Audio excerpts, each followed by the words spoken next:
이스라엘 백성들이 가나안 땅 분배를 마쳤습니다. 이 분배가 마쳤다고 해서 전쟁이 그친 것은 아니었습니다.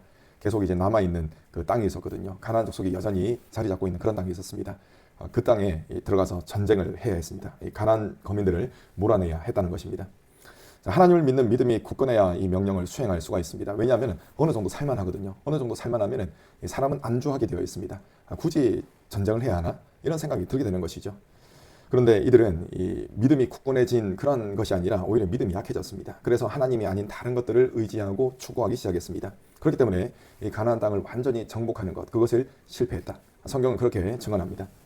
하나님께서는 하나님의 사자를 보내셔서 이스라엘의 완악함을 책망하셨습니다. 인간적으로 보면 뭐 그럴 수도 있지, 그런 부분입니다. 그런데 그것은 분명 하나님의 말씀을 불순종하는 그런 완악함이었습니다.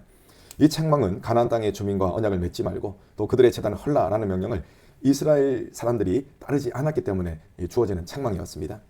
그래서 또 어떤 책망을 하나님께서 하시냐면은 그들이 가나안 주민들 다 몰아내지 않았지 않습니까? 결국 이 가나안 거민들이 이들의 발목을 붙잡는 그런 올무가 될 것이다. 옆구리를 찌르는 가시가 될 것이다. 그런 내용의 책망을 하나님이 하셨습니다. 하나님으로부터 이런 책망을 들었던 이스라엘 백성들은 소리 높여 울게 됩니다. 이 책망이 짐작컨대 굉장히 무시무시했던 것 같습니다. 우리가 이 말씀을 볼 때는 굉장히 짧지 않습니까? 그런데 그렇게 짧지는 않았을 것입니다. 그리고 굉장히 이 사람들의 마음을 찔렀을 것입니다. 이들이 매우 심하게 울었다는 것은 그곳 이름을 통해서 알 수가 있습니다. 자, 5절을 보시면 이스라엘 백성들이 울었던 장소를 복임이라 이름했다는 것을 우리가 알 수가 있습니다. 자, 복임은 우는 자들이라는 뜻을 가지고 있습니다. 얼마나 이들이 많이 통곡하고 울었으면 그곳을 그냥 우는 자들이라는 그런 지명을 붙여버렸습니다. 이스라엘 백성들이 심히 울고 하나님께 제사를 드린 모습을 통해서 우리는 또 이렇게 생각이 되죠. 야, 이들이 많이 울었으니까 진정한 회개를 했겠구나. 그런 생각을 해봅니다. 그런데 이들이 했던 회개가 진짜 회개가 아니라는 사실이 드러나게 됩니다. 자, 이들이 심하게 울고 제사를 드린 것은 단순한 두려움 때문이었습니다. 하나님의 말씀에 불순종했기 때문에 저주를 받을 것이다. 이 저주를 받는 것이 너무나 무섭고 떨리는 겁니다. 그렇기 때문에 이 하나님의 분노를 일단 누그러뜨려야 되겠다라는 그런 마음이 들었던 것이죠. 그래서 이들은 통곡을 하며 하나님께 제사를 드렸던 것입니다. 하나님의 말씀에 순종해야 되겠다. 그런 마음이 아니라 일단 너무 무서워가지고 그렇게 했다는 것이죠. 여러분, 진정한 회개는 무엇입니까? 진정한 회개, 눈물 흘리는 것. 진정한 회개에서 눈물이 있을 수는 있습니다. 그런데 눈물을 많이 흘렸다고 해서 그것이 곧 회개는 아닙니다. 자, 그렇다면 진정한 회개는 무엇인가? 이 삶을 완전히 돌이키는 것입니다. 하나님께로 180도 돌이키는 것. 그것이 바로 진정한 회개인 것입니다. 회개하는 듯한 겉모습만 있어서는 안 됩니다. 진정한 회개는 반드시 삶으로 드러나게 되어 있는 것입니다. 하나님은 요엘 선지자를 통해서 이렇게 말씀하셨습니다. 요엘서 2장 13절입니다. 너희는 옷을 찢지 말고 마음을 찢고 너희 하나님 여호와께로 돌아올지어다. 그는 은혜로우시며 자비로우시며 노하기를 더디하시며 인애가 크시사 뜻을 돌이켜 재앙을 내리지 아니하시나니. 아멘. 분명히 선포합니다. 옷을 찢지 말고 마음을 찢으라 라고 말입니다. 마음을 찢는다는 것은 곧 하나님께로 돌아온다는 것을 의미합니다. 안타깝게도 이스라엘 백성들은 옷을 찢는 수준에 머물러 있었습니다. 그래서 하나님께로 돌아가지 않았던 것이죠. 울기는 했지만, 일단 많이 울기는 했지만 하나님의 명령에는 여전히 관심이 없었던 것입니다. 자, 하나님께로 돌이키지 않았던 이들에게는 결국 하나님의 백성이라는 무늬만 남게 되었습니다. 그래서 이후에 일어난 다음 세대는 하나님과 또 하나님께서 이스라엘 위해서 하신 엄청난 일들이 있지 않습니까? 그 일들을 전혀 알지 못하는 그런 상태가 되어버렸습니다. 얼마나 끔찍합니까? 여러분, 이 여호와를 알지 못한다라는 것은 여호와의 존재를 모른다라는 그런 뜻은 아닙니다.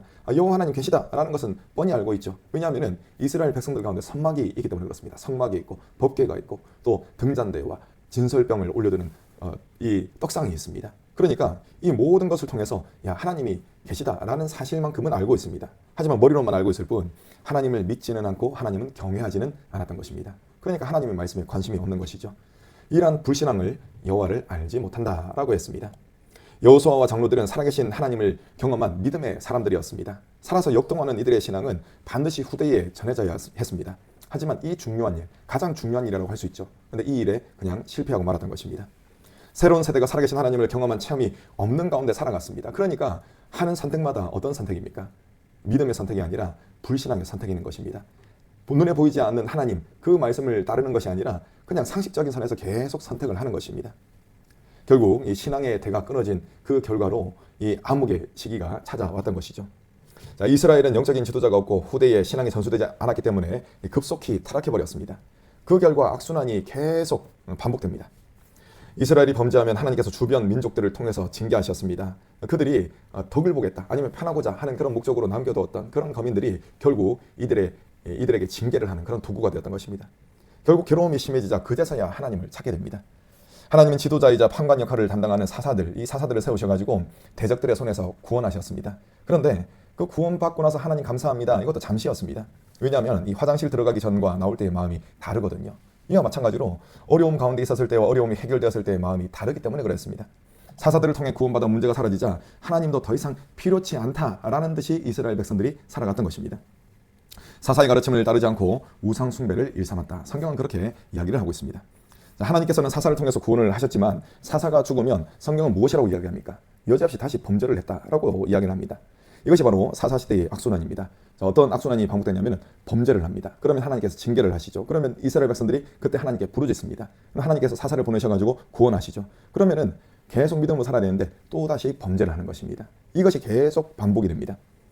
여러분, 오늘을 살아가는 우리는 어떻습니까? 혹시 우리 역시 이러한 악순환 속에 있지는 않습니까? 하나님께 은혜를 받았을 때는 잠시 뜨겁다가 시간이 지나면 그것이 그냥 식어버립니다. 그리고 다시 하나님을 찾지 않고 상식적으로 계속 살아가다가 어려움이 닥쳤을 때만 그때 하나님을 부르짖는 그런 모습이 우리에게 있지는 않습니까? 하나님은 자신에게 속한 자들을 징계하십니다. 미움으로 징계하시는 것이 아닙니다. 사랑으로 징계하십니다.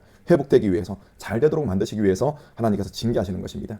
자신의 잘못된 죄악을 깨닫고 하나님께로 돌이키도록 만드시기 위해서 하나님께서는 반드시, 하나님의 자녀들에게는 반드시 징계를 가하십니다. 여러분, 자녀 징계를 게을리하는 그런 부모가 어디 있겠습니까? 반드시 징계하게 되어 있죠. 그런데 또한 이 생각을 또 해보셔야 됩니다. 자녀를 징계하는 것을 즐거워하는 부모 또한 어디 있겠습니까? 아무도 없는 것입니다. 징계하는 부모의 마음은 쓰라리기 마련입니다. 우리의 아버지가 되신 하나님도 그러하십니다. 마음 아파하시지만 생명의 길로 이끄시기 위해서 반드시 징계하시는 분이 우리의 아버지 되시는 하나님이신 것입니다. 하나님은 말씀을 듣고 그 말씀에 그대로 순종하기를 원하십니다. 왜냐하면 순종의 길이 곧 복받는 길이고 그 길이 곧 생명의 길이기 때문에 그렇습니다.